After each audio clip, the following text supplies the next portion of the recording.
Oh, Polka, there you are. I've been looking all over the place for you, you know. Oh, hi, Beat. I'm sorry about that. Hey, are you thinking about Reto and the others? You don't have to worry about them. I'm sure they're all okay. Besides, Reto's not the type to croak from just falling off a bridge. You have a point there. I'm sure you're right. Thank you, Beat. Still, we were pretty lucky back there, don't you think? If we hadn't been picked up by that Baroque ship, I don't know what would have happened.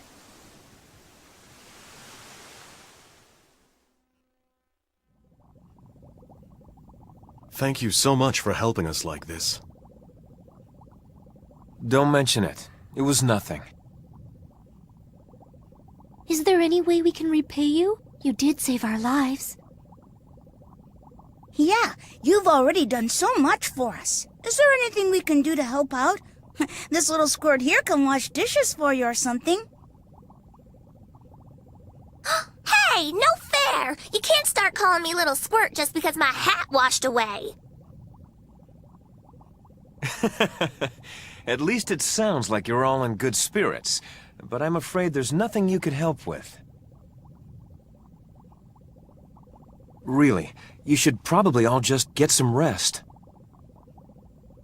Oh, and allow me to introduce myself. My name is Crescendo. I suppose you could say I'm the captain of this ship. Huh? Crescendo? Gee, that's kind of a tough name to say.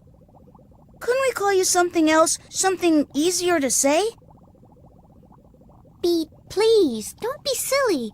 Besides, I thought you said you were good at remembering people's names. I must say, you're very young to be the captain of a ship. You're a captain?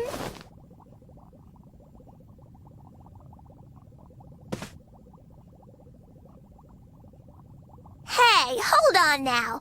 This guy doesn't even have a hook or an eye patch. There's no way he's a real captain.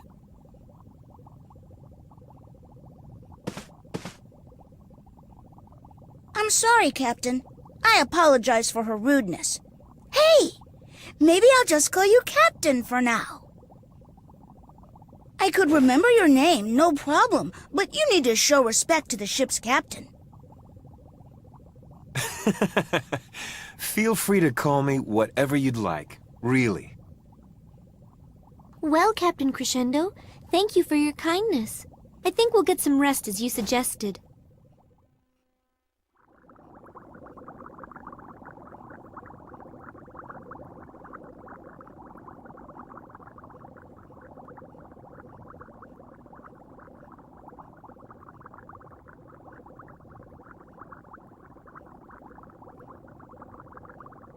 I wonder if Allegretto and the others are all right. I think I'll go outside. Maybe some fresh air will cheer me up.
the world is all just Frederic's dream.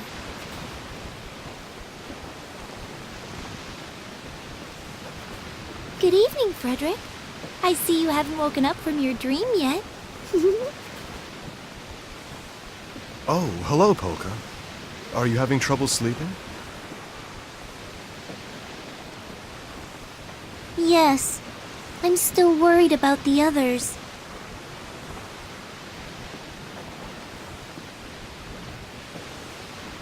Polka, there was something I said to you before.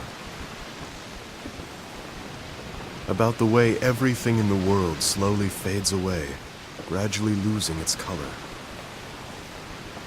But since I've come to this place, I've begun to feel as if that is somehow being reversed. What do you mean? Well, compared to when I first came to this world. Now when I look around, I feel as if everything in the world is becoming more vivid, more clear. Could this be the proof I sought? Is this world, which must be a dream, somehow becoming more real? Or does it only prove that I myself am slipping away, fading even faster than the world around me?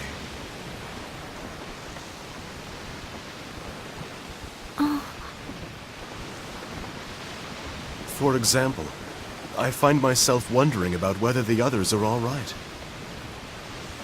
Not long ago, I wouldn't have cared what happened to them. Why should I when none of this is actually happening? But now, I'm genuinely concerned. I don't know why, but I feel a strong sense of solidarity, a connection with the people of this world. Well, I think that's a perfectly normal way for you to feel. After all, it's only natural to worry about people you've spent time with and grown to care about.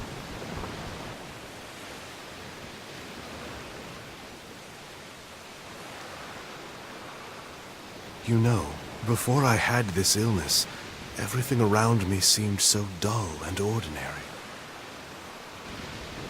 But since I found out my life would soon be over, even little things seem to shine with an inner light. Like the sound of wood crackling in a fireplace, the smell of a campfire, leaves slowly floating down a stream, the gentle sound of falling snow.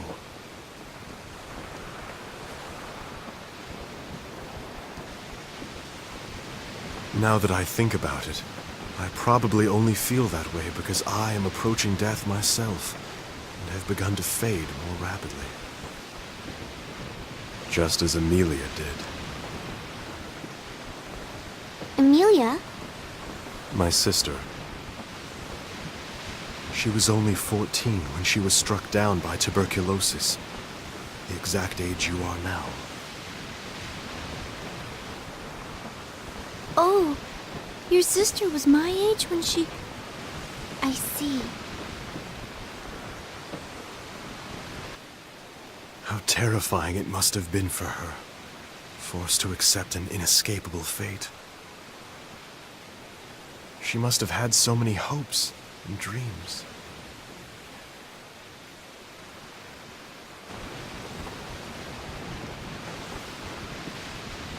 Why? Why does God allow such things to happen to good people? Taking away even her chance to live. Poor Amelia. It is sad, but everyone dies eventually. It's just that for some people like Amelia and me, it happens a little bit earlier, that's all. Besides, in a way, Amelia still lives on, doesn't she?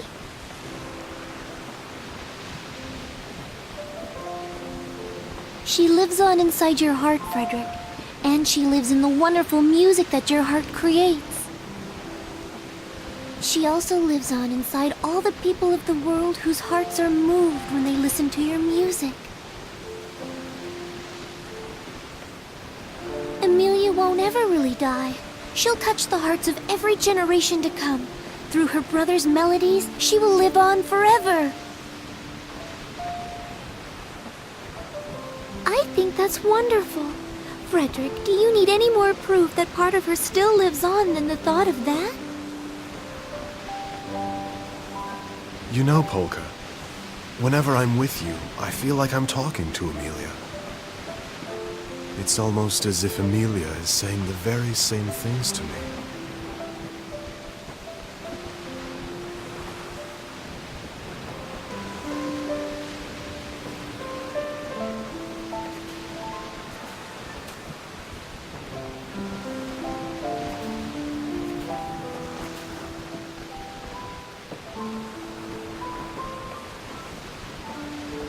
Thank you, Polka.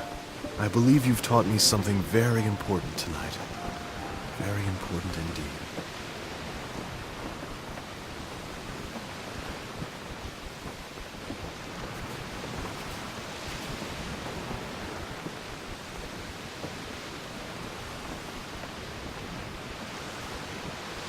Frederic, there's just something about you that draws others to you. And since I met you, my way of thinking has changed quite a bit.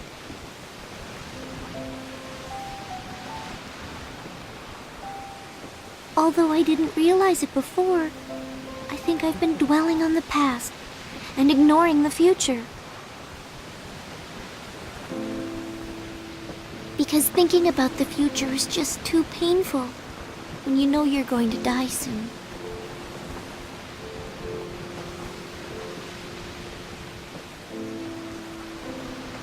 But you told me when we met that this whole world existed inside your dream, right?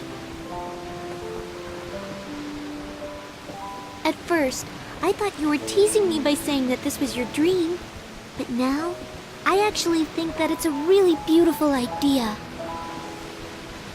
And now I realize that believing in you is really the same thing as believing in the future.